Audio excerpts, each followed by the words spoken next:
2.5 വർഷമായിട്ട് വേണ്ടാത്ത നീതി ഇപ്പോ ആഗ്രഹിക്കുന്നത് എന്താണെന്ന് ഞങ്ങൾ ആഗ്രഹിക്കുന്നത്. ഇത് പറയുന്നത് കൊണ്ട് വിഷയമുണ്ടാവാം, അഭിലാഷ് പിള്ളയ്ക്ക് വിഷയമുണ്ടാവാം, പലർക്കും വിഷയം ഉണ്ടാവാതിരിക്കാം, താങ്കൾക്കെതിരെ ആളുകൾ വരാം.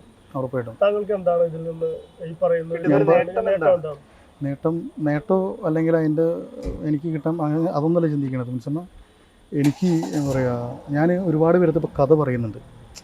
എന്ന് പറഞ്ഞാൽ സിനിമ ആഗ്രഹിച്ചിട്ടാണ് മുന്നോട്ട് ട്രാവൽ ചെയ്തുകൊണ്ടിരിക്കുന്നത്. ഞാൻ കുറേ പേരത്ത് ഇപ്പോൾ ഓരോ പ്രൊഡക്ഷനിലും ഓരോരുത്തർ കഥ പറയുന്നുണ്ട്.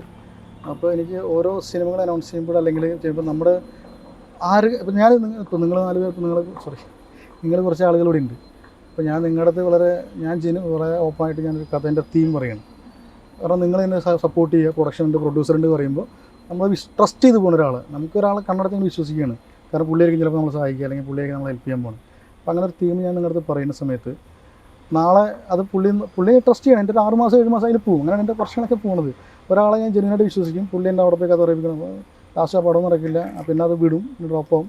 പിന്നെ ആരെങ്കിലും വഴി ആ പടത്തിൻ്റെ ഒരു വേറെ ലൈനിലൊക്കെ വരുമ്പോഴാണ് ഇപ്പം നിലവിൽ അങ്ങനത്തെ സിനിമ വെച്ചുണ്ട്. പക്ഷേ ഉറപ്പില്ല. പക്ഷേ അത് ഒരാളെ ഞാൻ പറയാൻ ആഗ്രഹിക്കുന്നത് അത് സത്യമായിരിക്കാൻ ചാൻസ് കുറവാണ്.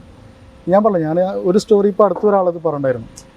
ഈ അടുത്തൊരാളതൊരു കഥ മുമ്പ് ഒരു 2024 പകുതിയൊക്കെ ആയിട്ട് ഞാനൊരു കഥ പറയാൻ പോയിട്ട് ആ തീമിൽ ഒരു സിനിമ അനൗൺസ് ചെയ്യേണ്ടത് വെച്ചാൽ ഇപ്പോൾ ഒരു റീസണുണ്ട്. പക്ഷേ ഞാൻ പറഞ്ഞു, അവിടെ പോയ സമയത്ത് ഒരു അസോസിയേറ്റ് ഡയറക്ടർ അവരുടെ ടീമിലുണ്ടായിരുന്നു, ക്രൂവിൽ. പിന്നെ വേറെ ടീമുണ്ടായിരുന്നു. ഇവരൊക്കെ എൻ്റെ അടുത്ത് ആറ്റിറ്റ്യൂഡ് വളരെ മോശമാണ്.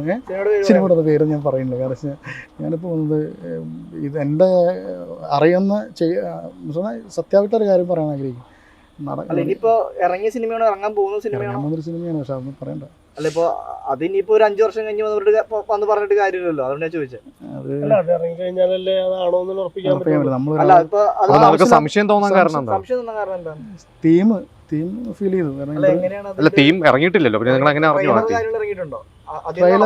ഇന്റർവ്യൂസ് കണ്ടപ്പോൾ ഏകദേശം ഒരു കണക്ഷൻ ഫീൽ ചെയ്തു. പക്ഷെ ഞാൻ പറഞ്ഞല്ലോ, ഞാൻ പല ആൾക്കാരുടെ സ്റ്റോറി സിനിമയുടെ ഡയറക്ടറോ പ്രൊഡ്യൂസറോ അങ്ങനെ ആരോടും അല്ല. അതാണ് ഞാൻ പറഞ്ഞത്. ഇപ്പോൾ ഞാൻ അറിയാത്ത ഒരാളുടെ സ്റ്റോറി കൊണ്ട് അവരെ ഇപ്പോൾ നിങ്ങളുടെ കണക്ഷൻ ആരാന്ന് എനിക്കറിയില്ല. നിങ്ങൾ ഉണ്ണിമുന്നരാളാണോ അല്ലെങ്കിൽ ഇന്നാളെ എനിക്കും അറിയില്ല. ഞാനൊരു ട്രസ്റ്റിൽ അങ്ങോട്ട് പറയണം, വിശ്വസിക്കുകയാണ് ഒരാളെ, മനുഷ്യനെ വിശ്വസിക്കുക. ആ വിശ്വാസത്തിൽ അങ്ങോട്ട് പറയണം. നമുക്ക് ഞാനിപ്പോൾ ഞാൻ പറഞ്ഞേ, നമ്മളൊരാളെ അസോസിയേറ്റ് ചെയ്ത് വന്ന ആളൊന്നുമില്ല.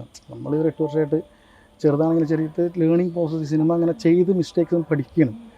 ത്രൂ ഔട്ട് അതിൻ്റെ പ്രോസസ്സ് അറിയാം. അതിൻ്റെ ഫൈനൽ ഔട്ട് കിട്ടുന്നവരുള്ളൊരു പ്രോസസ്സ് എന്താണ്.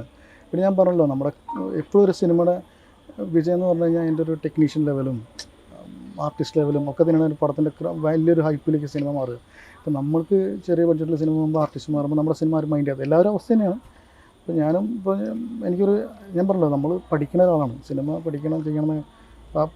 നമ്മൾ ഈ ട്രാവൽ ഈ സിനിമയുടെ ബാക്കിൽ ഇങ്ങനെ പോകുന്ന സമയത്ത് മനസ്സിലാക്കുന്നത്, സിനിമ ഒരു വലിയ രീതിയിൽ വരണമെങ്കിൽ നമുക്ക് അതിനുള്ള ഒരു പ്രൊഡക്ഷൻ സപ്പോർട്ട് വേണം, ഒരു പ്രൊഡക്ഷൻ ബാക്കപ്പ് വേണം എന്നൊക്കെ മനസ്സിലാവുന്നുണ്ട്. അപ്പോൾ അതിന് വേണ്ടിയിട്ട് ശ്രമത്തിലാണ് ഞാനുള്ളത്. അതുകൊണ്ട് ഇതുകൊണ്ട് എനിക്ക് സിനിമ കിട്ടണമെന്നില്ല. ഓൾറെഡി ഞാനൊരു പ്രൊഡക്ഷനിൽ കഥ പറയുമ്പോൾ എനിക്ക് ഓൾമോസ്റ്റ് ഒക്കെ ഓക്കെ തന്നെയാണ്.